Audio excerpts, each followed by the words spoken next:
Κυρίες και κύριοι, φίλες και φίλοι, καλησπέρα. Απόψε είναι Κυριακή 8 Δεκεμβρίου του 2024.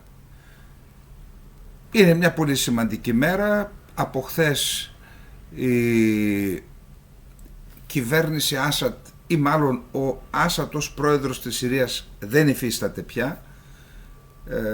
Κατά πάσα πιθανότητα κυκλοφόρησαν κάποιες φήμες ότι καταρρίφθηκε το αεροπλάνο, αυτό δεν επιβεβαιώνεται. Κατά πάσα πιθανότητα βρίσκεται στο εξωτερικό. Κατά την προσωπική μου άποψη, χωρίς να έχω ιδιαίτερες πληροφορίες, βρίσκεται στη Ρωσία. Η κυβέρνηση παραμένει, έχει τη στήριξη των τζιχαντιστών, οι οποίοι έχουν καταλάβει την εξουσία, και θα υπάρχει, εξ όσων διαβάζω, μία μεταβατική περίοδος 18 μηνών για να πάμε στο επόμενο βήμα στη χώρα που λέγεται Συρία και να δούμε ποια μορφή θα έχει. Καταρχάς να δούμε πώς φτάσαμε στο τέλος της εξουσίας των Άσαντ.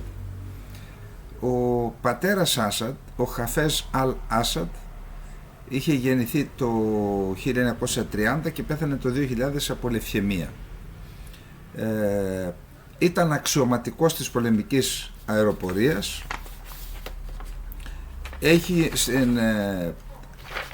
Το 1963 έγινε το πρώτο πραξικόπημα. Όταν έγινε εκείνο το πραξικόπημα, στρατιωτικό πραξικόπημα, η στρατιωτική δικτατορία του ανέθεσε τα καθήκοντα του αρχηγού Γέα.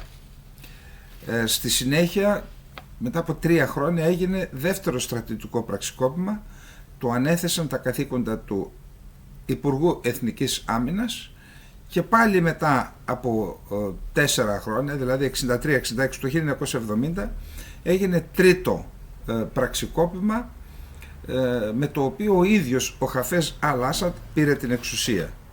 Να πούμε ότι υπήρχε ένα κόμμα Μπαάθ, όπως το έχουμε ξαναπεί νομίζω και στη χθεσινή εκπομπή, την ιδεολογία του οποίου την συνέταξε ένας χριστιανός της Συρίας, ένα κόμμα σοσιαλιστικό με μείγμα αραβικού εθνικισμού, που προσπαθούσε να εξαλείψει τις διακρίσεις ανάμεσα στις εθνικές και τις θρησκευτικές ομάδες. Σε έναν βαθμό το πέτυχε, όμως όταν ανέλαβε την εξουσία ο Χαφέζ Αλ Άσαντ, στην ουσία δημιούργησε ένα σύστημα προσωποπαγές, προεδροκεντρικό, και όλες οι εξουσίες εκπορεύονταν από τον ίδιο. Επειδή στην Συρία υπάρχουν βασικά 3 εθνικές και θρησκευτικές ομάδες, 4. Η μία είναι οι Σουνίτες, που είναι η πλειοψηφία, στη συνέχεια είναι οι Αλαουίτες, μετά είναι οι Χριστιανοί και μετά είναι οι Δρούζοι, και υπάρχουν και ομάδες Ασσυρίων, Αρμενίων και τα λοιπά, Κυρκασίων, που είχαν μείνει από την έξοδό τους από την Κυρκασία μετά την κατάληψη της περιοχής αυτής από την Τσαρική Ρωσία το 19ο αιώνα. Εν πάση περιπτώσει,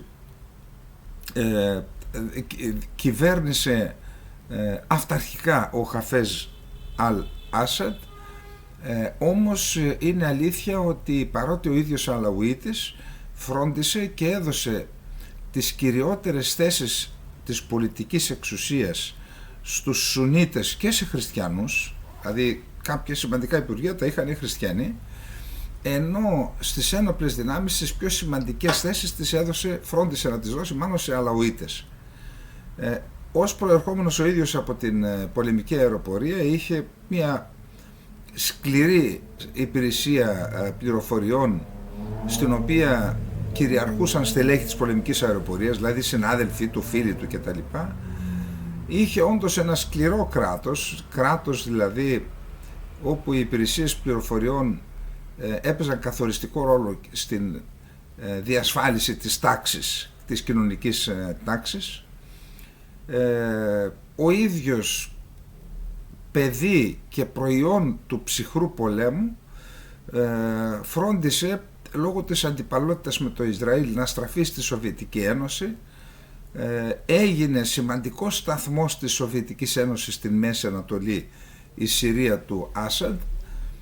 Είχε για τα δεδομένα της περιοχής και της εποχής είχε μια αρκετά ικανοποιητική πολεμική αεροπορία, όσο αεροπόρος έδωσε βαρύτητα, αλλά είχε και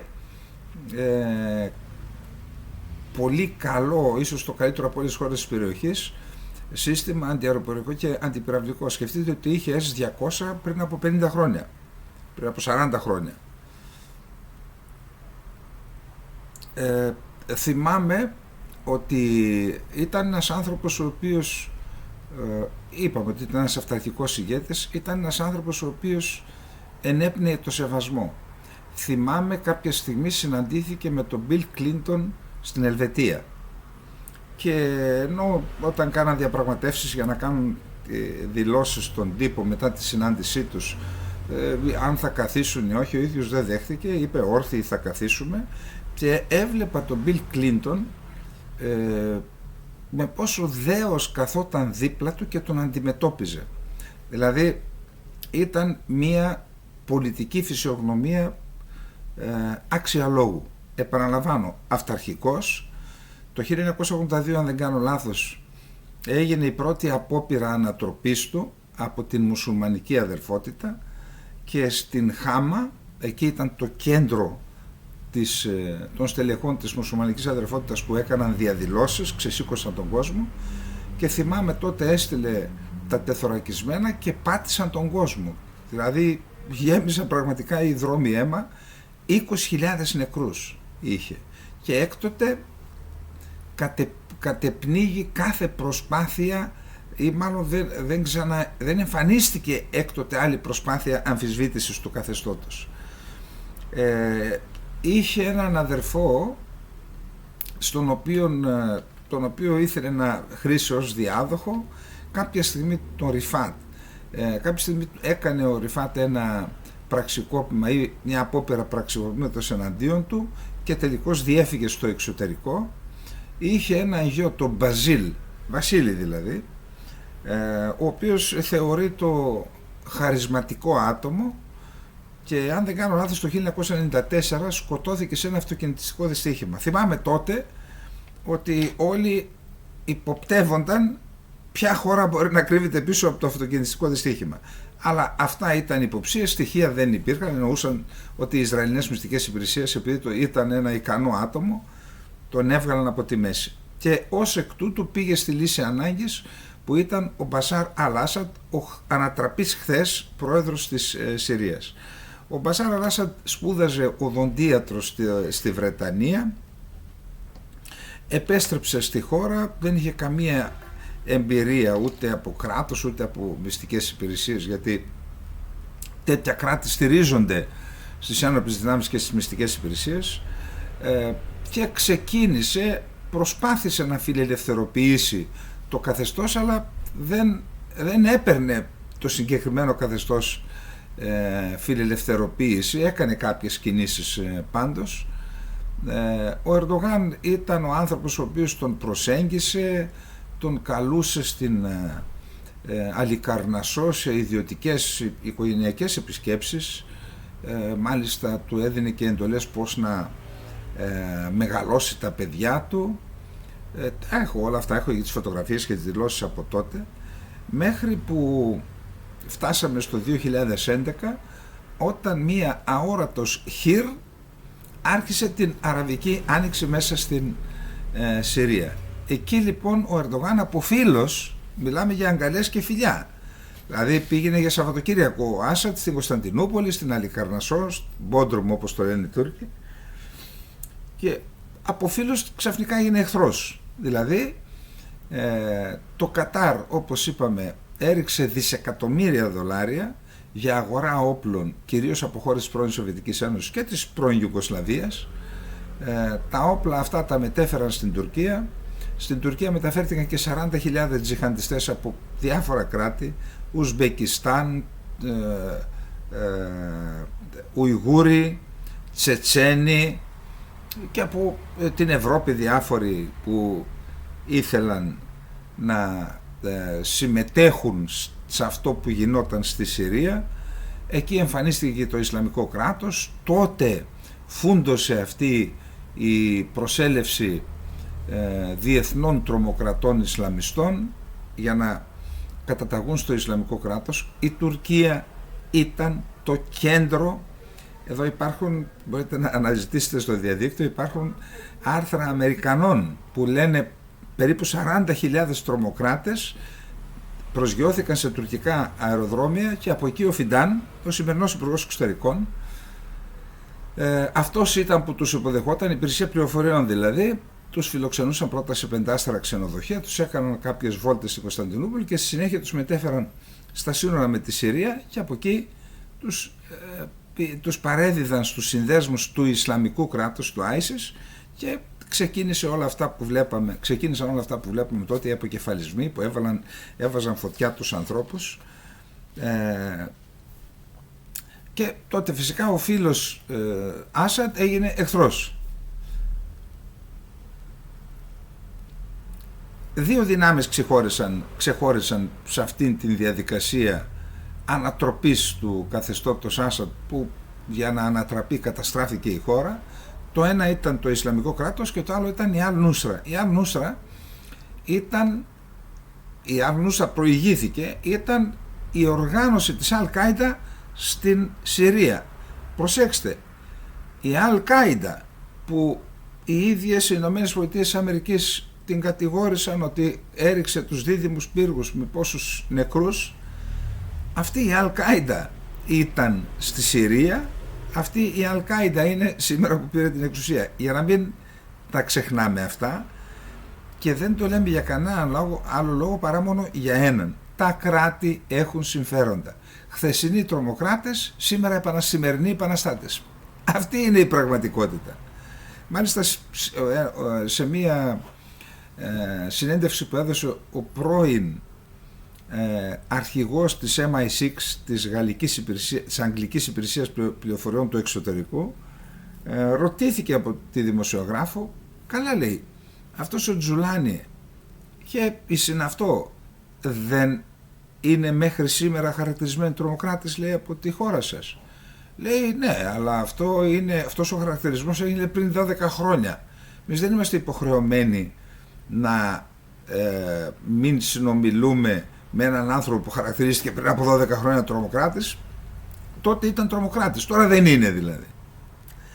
Εν πάση περιπτώσει, φτάσαμε λοιπόν, το Ισλαμικό κράτος νικήθηκε και από τις ρωσικές δυνάμεις που από το 2015 προσγειώθηκαν στην Συρία και το καταπολέμησαν. Είχαν φτάσει μέχρι τη Δαμασκό το Ισλαμικό κράτος, αλλά και από πολιτοφύλακες του Ιράν, οι οποίοι είναι μεν πολιτοφύλακες του Ιράν, αλλά είναι πολίτες του Αφγανιστάν, γιατί υπάρχει εκεί μια φυλή που είναι Ιρανοί, και αυτούς τους έδιναν ένα μισθό, έδιναν ασφάλεια και προστασία στις οικογένειές τους στο Ιράν, και αυτοί ήταν που καταπολέμησαν και το Ισλαμικό κράτος αλλά και την Αλ-Νούσρα, σήμερα Χαγιάτ Ταχρήρ Αλ-Σαμ. Αυτή λοιπόν η ιστορία συνεχίστηκε μέχρι που ξεκίνησε ο πόλεμος στην Ρωσία, ενώ η εισβολή της Ρωσίας στην Ουκρανία, αλλά και η εμπλοκή του Ιράν, ενεργός εμπλοκή του Ιράν στον πόλεμο του Ισραήλ, με 2 επιθέσεις, και προετοιμαζόταν μάλιστα να κάνει και τρίτη. Και αυτή ήταν η απευθείας εμπλοκή, και οι άλλοι δι' αντιπροσώπων, δηλαδή με τους Χούθι, τη Χεσμολά και άλλες δυνάμεις. Η Αλ-Νούσρα, το Ισλαμικό κράτος, διατήρησε ορισμένους θύλακες στην έρημο της Συρίας, μέχρι σήμερα έχει ακόμα. Και εκεί είναι οι Ηνωμένες Πολιτείες Αμερικής και ο συνασπισμός των δυνάμεων που καταπολεμά το Ισλαμικό κράτος. Κρατήστε το αυτό. Και υπάρχουν και 900 στρατιωτικοί Αμερικανοί στην περιοχή ανατολικά του Εφράτη, συνεργαζόμενοι με τους Κούρδους, τις δημοκρατικές δυνάμεις της Συρίας, ακριβώς για να εξαλείψουν το Ισλαμικό κράτος. Τώρα, η Αλ-Νούσρα περιορίστηκε στην περιοχή του Ιντλίμπ, μια περιοχή, περιφέρεια ολόκληρη, στην οποία κατοικούν 3,5 εκατομμύρια μουσουλμάνοι Σουνίτες. Υπήρχαν μέσα Αλαουίτες, τους εξεδίωξαν, και μερικοί χριστιανοί τους εξεδίωξαν, μόνο μουσουλμάνοι Σουνίτες, οι οποίοι τα τελευταία χρόνια προετοιμαζόντουσαν για την κατάλληλη στιγμή. Ποια ήταν η κατάλληλη στιγμή? Η κατάλληλη στιγμή ήταν η 27η Νοεμβρίου. Γιατί? Διότι οι 12.000 ένοπλοι της Χεσμολάχ αλλά και του Ιράν, αυτοί οι Αφγανοί, αποσύρθηκαν από το Χαλέπι, το οποίο το προστάτευαν από την Αλ Νούσρα, από τη Χαγιάτ Ταχρήρ Αλ-Σάμ, και πήγαν στο Λίβανο να υποστηρίξουν τη Χεσμολάχ, διότι είχε εισβάλει το Ισραήλ στον νότιο Λίβανο. Την ίδια στιγμή η Ρωσία είχε αποσύρει το μεγαλύτερο μέρος των δυνάμεων που διατηρούσε στην Συρία, διότι υπάρχει τεράστια λειψανδρία στα μέτωπα της Ουκρανίας. Και μόλις το Ισραήλ υπέγραψε εκεχηρία μέσω του Άμος Χοκστάιν με την Χεσμολάχ, αυτή ήταν η ευκαιρία, πάλι μία αόρατος χειρ, αφού προηγουμένως αυτή η αόρατος χειρ είχε φροντίσει να εκπαιδεύσει την Χαγιάτ Ταχρήρ Αλ-Σάμ. Προσέξτε, δεν ήταν μόνο η στρατιωτική εκπαίδευση, εκπαίδευσαν προσωπικό από την τρομοκρατική οργάνωση για να αναλάβει κυβερνητικές θέσεις, να αναλάβει υπηρεσίες πληροφοριών, άλλες κρίσιμες υπηρεσίες, καθώς επίσης εκπαίδευσαν και τον Τζουλάνι. Ψάξτε να δείτε τι έλεγαν για τον Τζουλάνι. Τον είχαν με τα γένεια, με τα σαρί και αυτά, αρχιτρομοκράτης κτλ. Τον εκπαίδευσαν και του λέει: κοίτα, αυτά τα παλιά ξέχνατα.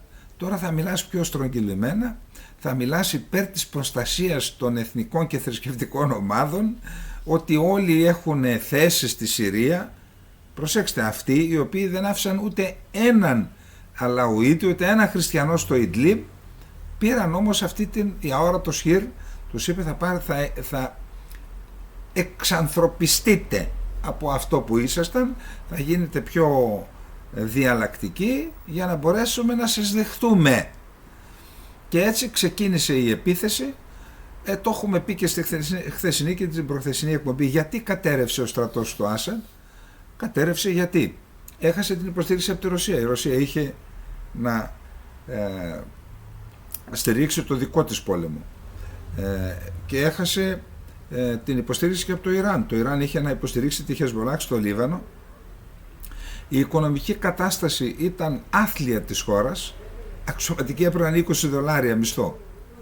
Όπως καταλαβαίνετε, αυτή η έλλειψη υποστήριξη από Ρωσία και από το Ιράν, η έλλειψη δεν εξυγχρονίστηκαν οι ένοπλες δυνάμεις, εννοώ και τα οπλικά τους συστήματα, αλλά και το ηθικό που ήταν καταρακωμένο, σε συνδυασμό με την υπεροχή της Χαγιάτ Ταχρήρ Αλ-Σάμ σε οπλικά συστήματα, κυρίως σε μη επανδρομένα αεροσκάφη, ήταν οι κύριοι παράγοντες που οδήγησαν στην κατάρρευση και φτάσαμε στο σημείο αυτό που βλέπουμε, να ελέγχουν οι δυνάμεις της Αλ-Κάιντα στην ουσία, να ελέγχουν σχεδόν το σύνολο της Συρίας, και λέω σχεδόν το σύνολο γιατί βορείως σε περιορισμένη περιοχή, μόνο το Αφρίν, την Αλ-Μπαμπ, και σήμερα γίνονται μάχες στην Μέμπετ, στην Ιεράπολη, θα το πούμε μετά γι' αυτό, το ελέγχουν οι Τούρκοι. Οι Τούρκοι δεν έχουν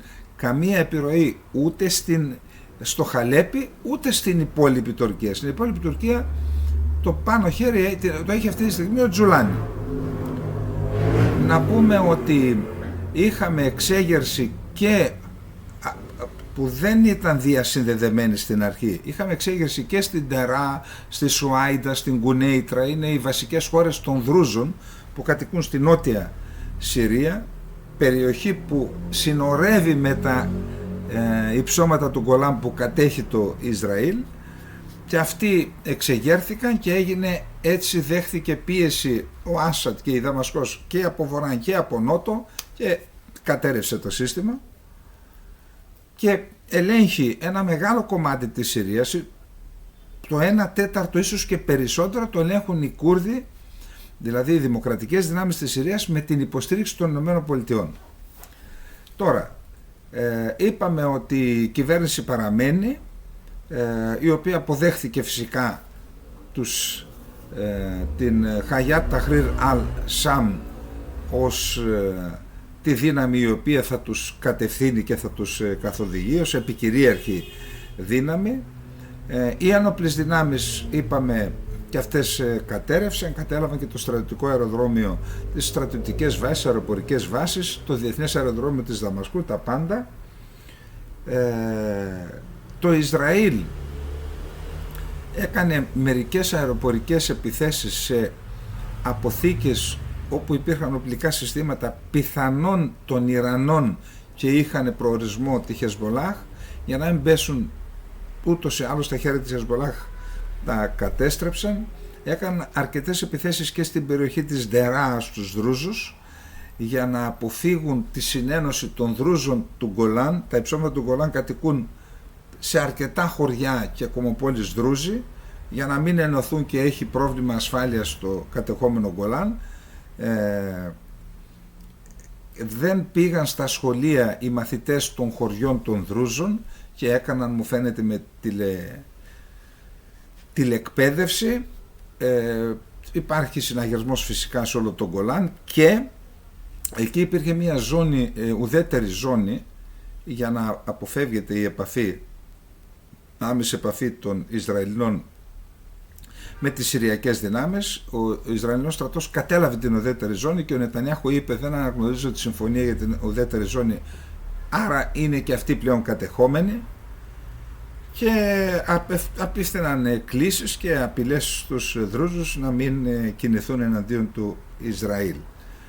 Όσον αφορά τους Κούρδους, είδα ανακοίνωση των δυνάμεων του συνασπισμού ΗΠΑ που καλούσαν του Χαγιάτ Ταχρήρ Αλ Σαμ να μην κινηθεί εναντίον των δυνάμεων, των δημοκρατικών δυνάμεων της Συρίας, των SDF δηλαδή, οι οποίες έχουν καταλάβει αρκετές περιοχές δυτικά του Εφράτη, μεγάλες περιοχές, μεταξύ αυτών και την πόλη Ντερ Εζ Ζορ, και λέει να μην κινηθείτε εναντίον τους. Προφανώς αν κινηθείτε θα σας βαρέσουν, γιατί διατηρεί αεροσκάφη και η F-22 Raptor και Α-10 και F-16 φυσικά στην αεροπορική βάση στην Ιορδανία, και είπε μην τους χτυπάτε. Θα δούμε παρακάτω, έχουμε και δηλώσεις γι' αυτό. Τώρα, είχαμε μία επίθεση από χθες στην Ιεράπολη, στη Μέμπετς. Είναι μία περιοχή που κατέχουν οι Κούρδοι δυτικά του Εφράτης, στο βόρειο κομμάτι, δηλαδή δίπλα στο Κομπάνι. Εκεί χθες αναφέρθηκε ότι πήραν 2 χωριά. Προσέξτε, όχι η Χαγιάτ Ταχρήρ Αλ Σαμ, αλλά ο λεγόμενος Συριακός Εθνικός Στρατός, δηλαδή η Τουρκία. Η Τουρκία με τους μισθοφόρους της, κάτι τζιχαντιστές τρομοκράτες και ταυτόχρονα στοιχεία που κάνουν λαιλασίες, που κλέβουν, που βιάζουν, τέτοιοι. Διαβάζω ότι πήραν τη Μέμπετς, δηλαδή έκανα μια επικοινωνία, ρώτησα τους Κούρδους, είπαν δεν έχουμε αποσυρθεί από την περιοχή, είμαστε εκεί, γίνονται επιχειρήσεις, πολεμάμε, απλώς κάποιοι Άραβες μας πρόδωσαν, γιατί στη Μέμπετς είναι μεικτή, η Μέμπετς είναι 50-50, είναι Κούρδοι και Άραβες. Πιθανόν η Τουρκία εκεί πλήρωσε κάποιους και χτύπησαν πισόπλατα τους Κούρδους. Δεν είμαι σε θέση να σας πω εάν σήμερα ή αύριο αν θα πέσει το Μέμπετς στα χέρια των Τούρκων στην ουσία, γιατί οι Τούρκοι θέλουν να τους διώξουν από εκεί. Πάντως σήμερα που μιλάμε, οι πληροφορίες που έχω από την κουρδική πλευρά είναι ότι πολεμάμε, δεν έχουμε αποσυρθεί, είμαστε εκεί. Τώρα να δούμε τι άλλο έχουμε. Έχουμε μια δήλωση του Τραμπ για την υπόθεση,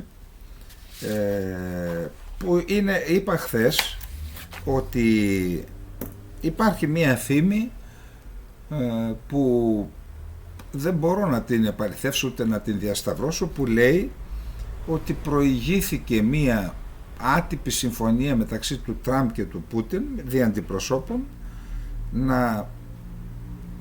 αφού πλέον η κατάσταση άρχισε να διαμορφώνεται αρνητικά, να φύγουν ήρεμα οι Ρώσοι, να αφήσουν τους τζιχαντιστές να καταλάβουν την εξουσία, να κάνουν τέλος πάντων αυτό που ήθελαν να κάνουν, να μείνουν στις βάσεις τους οι Ρώσοι, στη βάση της Ταρτούς και στη βάση της Λατάκιας, γιατί εκεί υπάρχουν διακρατικές συμφωνίες τις οποίες θα επικαλεστούν οι Ρώσοι για να μείνουν εκεί και να αφήσουν την αλλαγή του καθεστώτος. Και αν θέλετε, ως αντίτιμο, ο Τραμπ υποσχέθηκε στον Πούτιν δι' αντιπροσώπων ότι θα έχεις μία συμφωνία που θα καλύπτει σε μεγάλο βαθμό αυτά που θέλεις στην Ουκρανία. Αυτό είναι ένα θέμα το οποίο μένει να επαληθευτεί, δεν έχουμε επαλήθευση. Πάντως από τη δήλωση του Τραμπ που έκανε ο Τραμπ, κάτι δείχνει να επαληθεύει κατά κάποιο τρόπο αυτό που σας είπα. Ο Άσαντ δεν είναι πια εδώ. Διέφυγε από τη χώρα του. Η προστάτηδά του, η Ρωσία υπό την ηγεσία του Βλαντιμίρ Πούτιν δεν επιθυμούσε πλέον να τον προστατεύει. Έγραψε ο Τραμπ, σύμφωνα με τον οποίο η Ρωσία έχασε, δικά του λόγια, έχασε κάθε ενδιαφέρον για τη Συρία εξαιτίας της Ουκρανίας, όπου σχεδόν 600.000 Ρώσοι στρατιώτες έχουν τραυματιστεί ή σκοτωθεί σε έναν πόλεμο που δεν έπρεπε να είχε αρχίσει ποτέ και που θα μπορούσε να διαρκέσει αιωνίως. Και είπε ο Τραμπ ότι η Ρωσία και η Συρία είναι σε πολύ αδύναμη και δυσμενή θέση τώρα. Θα διατηρήσουμε την παρουσία μας στην Ανατολική Συρία, διαβεβαιώνουν οι ΗΠΑ, δηλαδή με τους Κούρδους, και θα λάβουμε τα απαραίτητα μέτρα για να αποτρέψουμε την αναζωπήρωση του Ισλαμικού κράτους, δήλωσε ο Στανιέλ Σαπίρο, αξιωματούχος του Αμερικανικού Πενταγώνου, σε διάσκεψη που έγινε στο Μπαχρέιν, και κάλεσε όλα τα μέρη να προστατεύσουν τους αμάχους, κυρίως τις μειονότητες, και να σεβαστούν τους διεθνούς κανόνες. Πάλι ο Σαπίρο: ξέρουμε ότι οι χαοτικές και δυναμικές συνθήκες στη Συρία μπορούν να δώσουν στον Ισλαμικό κράτος την ευκαιρία να βρει έναν τρόπο και χώρο να αναδιαταχθεί και να αναδιοργανωθεί, να σχεδιάσει εκ νέου επιχειρήσεις, εξαπολύοντας τον δρόμο ξανά στον κόσμο, και δεσμευόμαστε να συνεργαστούμε με τους εταίρους, με τους Κούρδους δηλαδή, για να συνεχίσουμε να καταστρέφουμε την ικανότητα των τρομοκρατών του Ισλαμικού κράτους, δήλωσε ο Σαπίρος στη διάσκεψη για την ασφάλεια Μανάμ στην πρωτεύουσα του Μπαχρέιν. Άρα εδώ κάτι γίνεται για να λέει αυτός εμείς θα παραμείνουμε, γιατί έχουμε άλλα από το Φιντάν, τον Υπουργό Εξωτερικών της Τουρκίας, ο οποίος στην Ντόχα είχαν την τριμερή με το Ιράν και με την Ρωσία. Παρεμπιπτόντως, για την Ρωσία δεν έχω πληροφορίες ποια είναι η στάση της απέναντι στην Τουρκία. Το ψάχνω, θα το βρω πάντως, θα βρούμε και εκεί. Μίλησα με ανθρώπους που κατάγονται από το Ιράν, με Κούρδους του Ιράν, και μου είπαν ότι υπάρχει τεράστια οργή στο Ιράν εναντίον της Τουρκίας για το ρόλο που έπαιξε στην αποσταθεροποίηση της χώρας και στην εκδίωξη των Ιρανών. Θα σας πω μετά τι σημαίνει αυτό. Και μάλιστα μου είπε ότι αυτός ο φίλος από το Ανατολικό Κουρδιστάν, από το Ιράν δηλαδή, ότι αμέσως το Ιράν κάλεσε υψηλόβαθμους αξιωματούχους του Εργατικού Κόμματος του Κουρδιστάν, του ΠΚΚ, στο Ιράν σχεδόν φανερά, για να δείξει στην Τουρκία ότι θα πληρώσει αυτό που έκανε. Αυτή είναι η κατάσταση. Τώρα, είπαμε ότι να δούμε ποιοι είναι οι κερδισμένοι, ποιοι είναι οι χαμένοι. Κερδισμένος είναι ο Άσαντ φυσικά, ο οποίος δεν είναι πια εκεί. Μεγάλος χαμένος είναι ο Άσαντ. Επίσης χαμένο είναι το Ιράν, ο μεγάλος χαμένος. Ακούστε, το Ιράν είχε να φανεί στη Μεσόγειο από τον 7ο μετά Χριστόν αιώνα. Ήταν στη Μεσόγειο από την Ιωνική Επανάσταση, όταν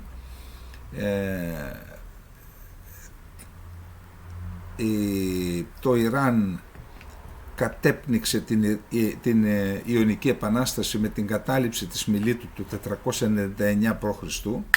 και έκτοτε ακολούθησε η μάχη του Μαραθώνα, η μάχη των Θερμοπυλών. Ήταν στο Αιγαίο το Ιράν και έμεινε μέχρι τον 7ο αιώνα, είπαμε, οπότε ιτήθηκε από τον Ηράκλειο και στη συνέχεια πήραν τη θέση των Περσών που κατήχαν περιοχές με πρόσβαση στην Μεσόγειο, την πήραν οι Άραβες. Έκτοτε, προσέξτε πόσο κοσμοϊστορική σημασία είχε η παρουσία των Ιρανών στη Συρία και στο Λίβανο. Έκτοτε, για πρώτη φορά από τον 7ο μετά Χριστό αιώνα, ξαναείδαν τις ακτές της Μεσογείου οι Ιρανοί πριν από 10 χρόνια, όταν ο Άσαντ, για να μπορέσει να αντιμετωπίσει την απειλή των Σουνιτών, αρπάχτηκε από τους Σιήτες και από τη Ρωσία, δηλαδή από το Ιράν.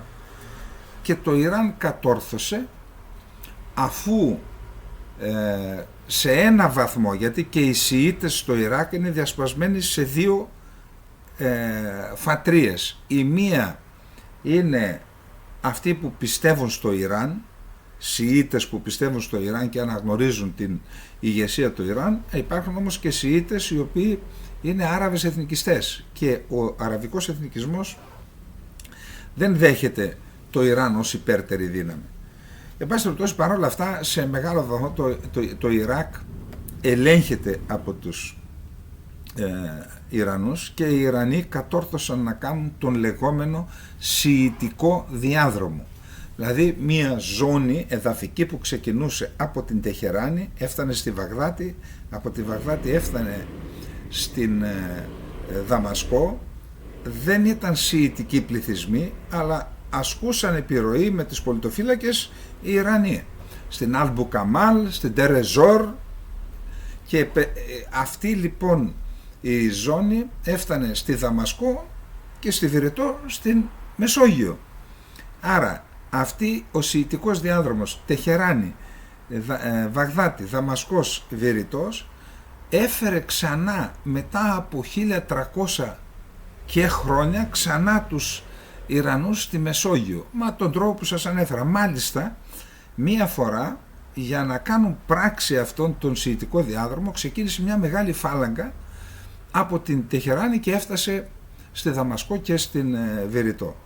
Τώρα λοιπόν αυτή η κοσμοϊστορική εξέλιξη που είχαν πετύχει οι Ιρανοί εξαλείφθηκε με την ανατροπή του Άσαντ και την εκδίωξη στην ουσία των Ιρανών, οι οποίοι οι Ιρανοί τώρα, αλλά και η Χεσμολάχ, καλούν την Αλ-Κάιντα, τη Χαγιάτ Ταχρήρ Αλ-Σαμ, σε διάλογο για να τα βρούμε, λένε, που σημαίνει αποδέχονται και αυτοί μια κατάσταση στο πεδίο όπως την αποδέχονται όλοι πλέον.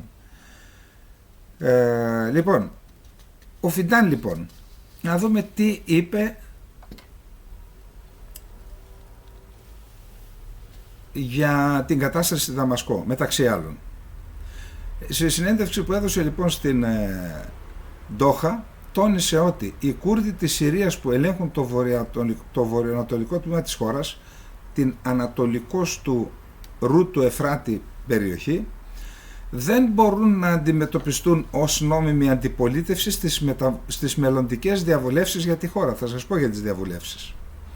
Ερωτηθείς από δημοσιογράφο εάν γνωρίζει που βρίσκεται ο Άσαντ, ο Φιντάν είπε: «Δεν μπορώ να κάνω σχόλιο για το που βρίσκεται ο Άσαντ, ούτε γνωρίζω. Πιθανότατα είναι εκτός Συρίας. Σε σχέση με τις εξελίξεις στη βορειοανατολική Συρία, όπου επικρατούν οι Κούρδοι των Συριακών Δημοκρατικών Δυνάμεων, ο Τούρκος Υπουργός δήλωσε ότι η Τουρκία κινείται πολύ προσεκτικά για να διασφαλίσει ότι το Ισλαμικό κράτος και η κουρδική οργάνωση PKK δεν θα κάνουν χρήση αυτής της διαδικασίας, κατάχρηση των διαβουλεύσεων. Είμαστε σε επαφή με τους Αμερικανούς φίλους μας», είπε. Ο Φιντάν κάλεσε όλους τους δρόντες από την περιοχή και εκτός αυτής να ενεργήσουν προσεκτικά και ψύχραιμα, τονίζοντας ότι είναι απαραίτητο να μην οδηγηθεί η περιοχή σε περαιτέρω αστάθεια. Πρόσθεσε επίσης ότι οι κρατικοί θεσμοί της Συρίας πρέπει να διατηρηθούν και οι δυνάμεις της αντιπολίτευσης πρέπει να ενώσουν αμέσως τις δυνάμεις τους με αυτές, δηλαδή με το κράτος και με την κυβέρνηση. Υποστήριξε ότι εκατομμύρια Σύριοι που αναγκάστηκαν να εγκαταλείψουν τη χώρα τους μπορούν να επιστρέψουν στα σπίτια τους και δεσμεύτηκε η Τουρκία μαζί με τις γειτονικές χώρες να συνεχίσει να συνεργάζεται με τη νέα κυβέρνηση για την ανοικοδόμηση της Συρίας, χρησιμοποιώντας κάθε δυνατότητα που διαθέτει. Δηλαδή τώρα και αυτοί που είναι στην Ελλάδα, οι αντιπολιτευόμενοι πρόσφυγες, μπορούν να πάρουν τα λεωφοριάκια τους και να πάνε στη χώρα τους. Λογικά. Το καθεστώς πρόσφυγα δεν μπορεί να ισχύει πλέον. Λοιπόν, τα μπογαλάκια τους, οι άνθρωποι αυτοί, και να πάνε εκεί με τους ομοίους τους. Το όμοιος ομοίο αεί πελάζει, το είπαμε, είναι τώρα. Άρα, να ξαναγυρίσουμε στους κερδισμένους και τους χαμένους. Χαμένος ο Άσαντ, χαμένο το Ιράν λοιπόν, κάναμε όλοι αυτό το... χαμένοι και οι χριστιανοί. Θα δούμε, φαίνεται ότι αυτοί οι οποίοι κανονάρχησαν όλες αυτές τις εξελίξεις επέβαλαν στους τζιχαντιστές να προστατέψουν τις μειονότητες και τους χριστιανούς. Και σας είπα ότι είδα βίντεο από την πόλη Μάρδα, βρίσκεται κάτω από τη Σελευκόβιλο, βορειοδυτικά της Χάμα. Πήραν τους ανθρώπους της πόλης, δεν ξέρω αν ήταν ο δήμαρχος, μαζί οι τζιχαντιστές και οι χριστιανοί της πόλης, και είπαν ότι θα δουλέψουμε μαζί για να συνεχίσει να διοικείται η πόλη και από τους χριστιανούς. Δεν ξέρουμε. Πάντως πιθανόν να εγκαθιδρυθεί ένα καθεστώς που θα τους προστατέψει, εάν το επιβάλλουν αυτό οι ΗΠΑ. Πάντως θεωρούνται χαμένοι γιατί έχασαν αυτό που είχαν.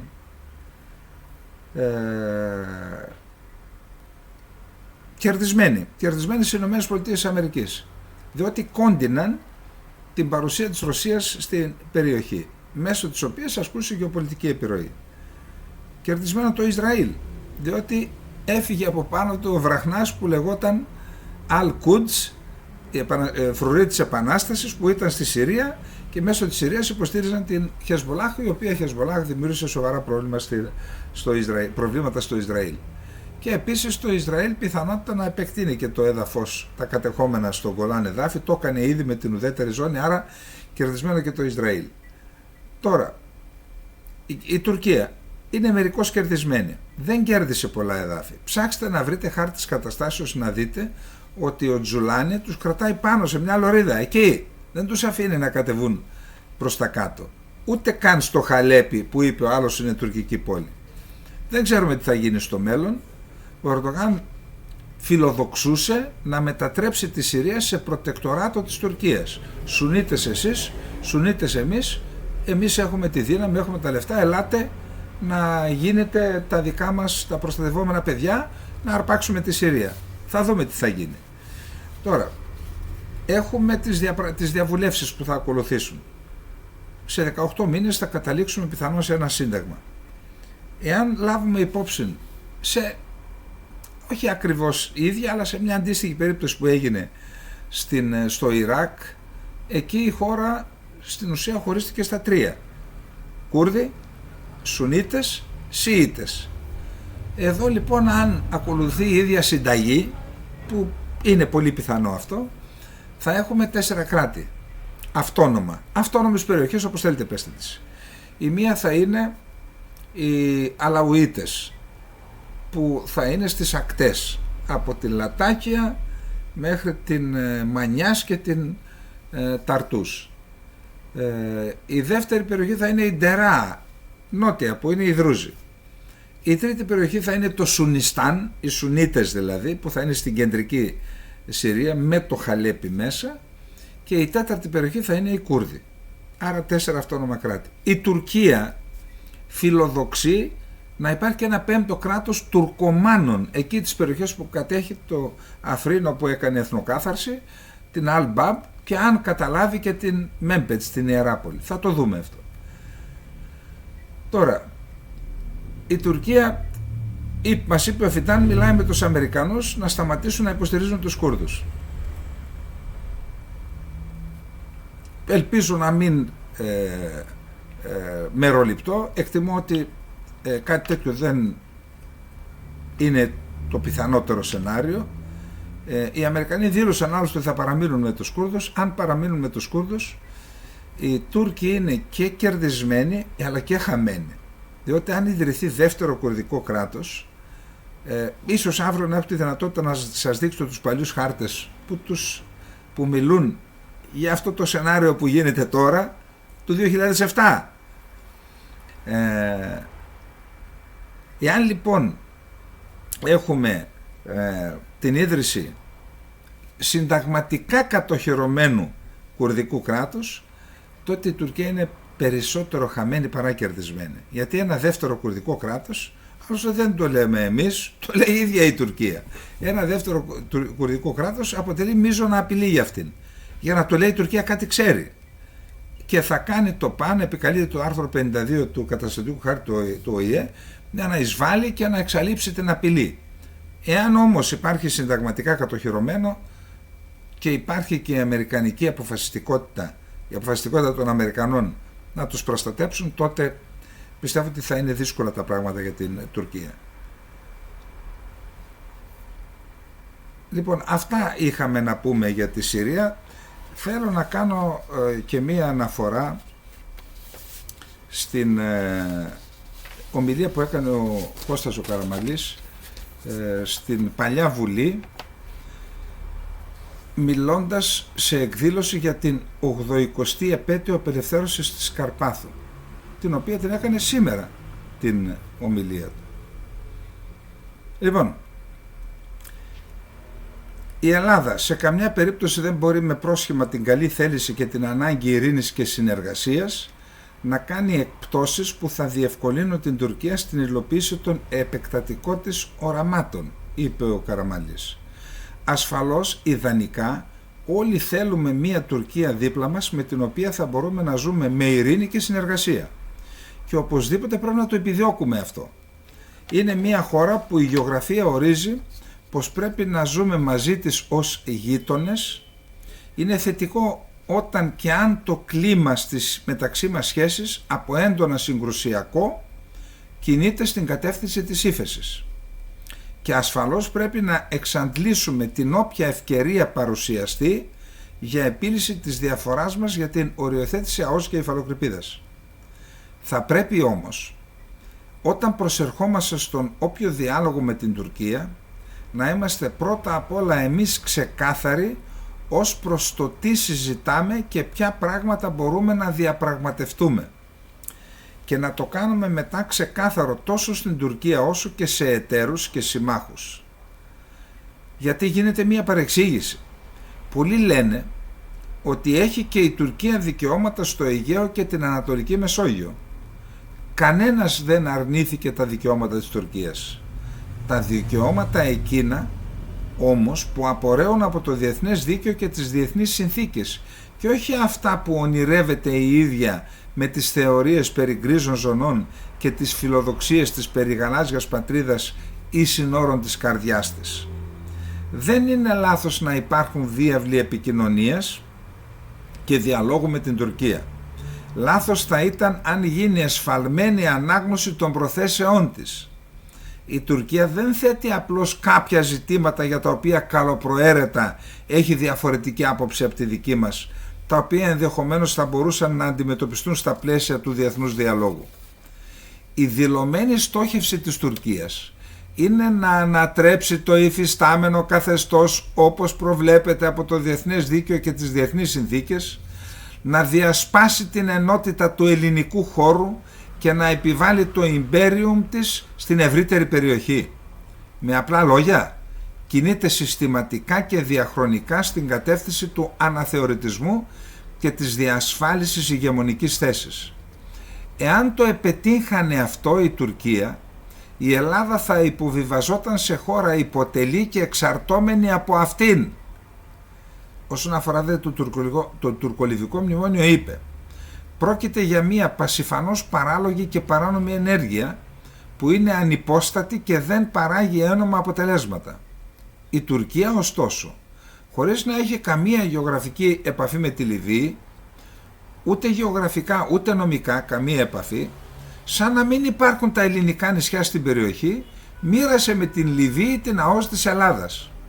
Και παρόλο που έχει καταδικαστεί από όλη τη διεθνή κοινότητα για αυτήν την εξόφθαλμη παρανομία της, εξακολουθεί να κάνει ότι δεν καταλαβαίνει. Όμως είναι ακριβώς αυτό που διεκδικεί και για το υπόλοιπο Αιγαίο και την Ανατολική Μεσόγειο. Να αγνοηθούν τα ελληνικά νησιά και εκεί, Αιγαίο και Μεσόγειο, και να μοιραστεί ο θαλάσσιος πλούτος σαν να μην υπάρχουν. Το μόνο πράγμα για το οποίο το διεθνές δίκαιο μας καλεί να διαπραγματευτούμε με την Τουρκία είναι η οριοθέτηση ΑΟΣ και υφαλοκρηπίδας και τίποτε άλλο, και να διαπραγματευτούμε με βάση τους κανόνες του διεθνούς δικαίου και τίποτε άλλο.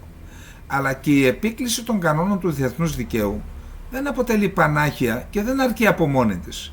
Η Ελλάδα πρέπει να αξιοποιεί όλες τις ευκαιρίες, τις δυνατότητες και τα συγκριτικά πλεονεκτήματα που έχει σαν χώρα, αλλά και όλα τα εργαλεία που προσφέρει το διεθνές δίκαιο, προκειμένου να μεγιστοποιήσει το ωφέλη της κατά την οριοθέτηση της ΑΟΣ και της υφαλοκρηπίδας. Αυτό είναι το αυτονόητο, αυτό κάνουν όλες οι χώρες του κόσμου. Κανείς Έλληνας δεν διανοείται ότι προκειμένου να ικανοποιηθεί η Τουρκία και να οδηγηθεί σε διαπραγμάτευση, θα κάναμε από μόνοι μας εκπτώσεις στην αξιοποίηση των πλεονεκτημάτων μας. Η συμφωνία δεν είναι αυτός σκοπός. Η συμφωνία πρέπει να διασφαλίζει την ασφάλεια και τα συμφέροντά μας σε όλο τον ελλαδικό χώρο. Ούτε διασφαλίζεται η ειρήνη και η σταθερότητα με υποχωρήσεις. Αντιθέτως, ενθαρρύνεται η επιθετικότητα και η βουλημία της άλλης πλευράς. Και είπε ο πρώην Πρωθυπουργός, η επέκταση των χωρικών μας υδάτων στα 12 ναυτικά μίλια είναι ένα μονομερές και αναφέρετο δικαίωμά μας, κατοχυρωμένο από το διεθνές δίκαιο, που δεν υπόκειται σε διαπραγμάτευση με την Τουρκία. Οποιαδήποτε διευθέτηση θα πρέπει να διασφαλίζει αυτό το δικαίωμα, και σε κάθε περίπτωση οποιαδήποτε οριοθέτηση είτε προσφυγή στη Χάγη θα πρέπει να διασφαλίζει ότι αυτό το δικαίωμα θα ληφθεί υπόψη και δεν θα οδηγηθούμε σε μια οριοθέτηση που θα ακυρώνει τη δυνατότητα μελλοντικής επέκτασης εκ μέρους της Ελλάδας. Δεν να γίνεται λόγος και για αποστατικοποίηση των νησιών. Αυτό λοιπόν είναι το μόνο πράγμα που μπορούμε να συζητήσουμε με την Τουρκία, αλλά αυτό είναι και το πλαίσιο και οι προϋποθέσεις για μια δίκαιη λύση για την Ελλάδα που θα διασφαλίζει την ασφάλεια, την ακεραιότητα και τα συμφέροντά της. Η ΑΟΣ και η υφαλοκρηπίδα δηλαδή. Τι άλλο θα μπορούσαμε να συζητήσουμε ή να παραπέμψουμε στη Χάγη? Το αν τα ελληνικά νησιά και οι βραχονησίδες θα δοθούν στην Τουρκία? Πέρα από το παράλογο του πράγματος, αυτά έχουν λυθεί από διεθνείς συνθήκες δεκαετίες τώρα. Όμως όσο η Τουρκία δεν λογικεύεται ως προς αυτό, πώς θα καταλήξουμε σε συμφωνία για την ΑΟΣ? Πού θα αποδοθεί η ΑΟΣ αυτών των νησιών? Και φυσικά δεν μπορεί να γίνεται λόγος περί αποστρατικοποίησης των νησιών ή περί μερικής αποστρατικοποίησης. Οι δυνάμεις αυτές εγγυώνται όχι μόνο την άμυνα των νησιών μας, αλλά και κάτι ακόμα βασικότερο, την αποτροπή.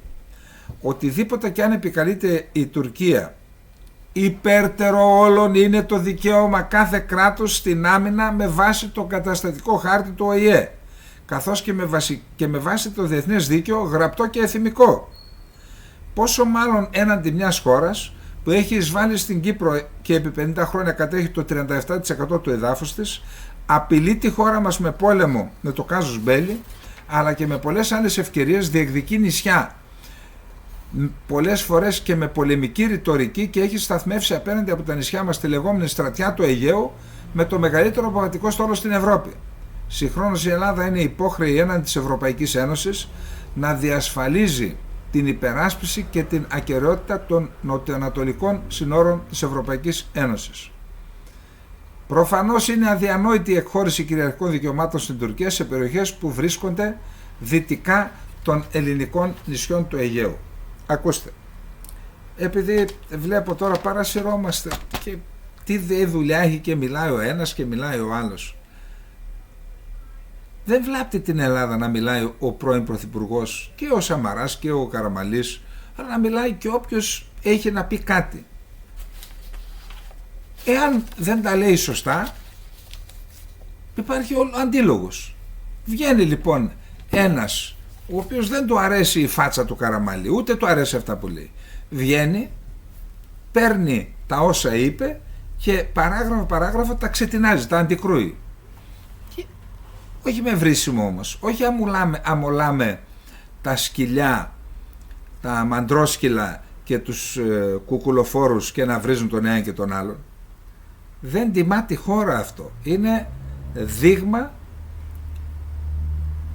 και πολιτικής ανηθικότητας, αλλά και μιας παρακμής που οδηγεί στη σύψη ολόκληρη τη χώρα. Τα είπε ο Καραμαλής. Όπου δεν τα είπε σωστά, παίρνεις, τον ξετινάζεις με ένα άρθρο και τον στέλνεις για ύπνο. Εντάξει, όχι όμως με ύβρις. Εγώ θεωρώ ότι οι επισημάνσεις του δεν μπήκαν τυχαία στην ομιλία του. Πρωθυπουργός ήταν, έχει φίλους διπλωμάτες, κάτι ακούει, κάτι του λένε και με βάση αυτό, όπως έχει ευθύνη απέναντι στην πατρίδα, έκανε αυτόν τον λόγο. Και εμείς με βάση την ευθύνη που έχουμε ως πολίτες απέναντι στην πατρίδα, ακούμε τους πάντες και κάνουμε τη δική μας κριτική και τις δικές μας αξιολογήσεις. Πιστεύω να συνεννοηθήκαμε ως προς αυτό. Λοιπόν, αυτά είχαμε να πούμε για απόψε. Καληνύχτα. Μέχρι αύριο θα ψάξω και θα αλλιεύσω και άλλα πράγματα και θα είμαστε εδώ μαζί να τα πούμε. Λοιπόν, καληνύχτα, να είμαστε όλες και όλοι καλά και ας ελπίσω αύριο να μπορέσω να βάλω χάρτες.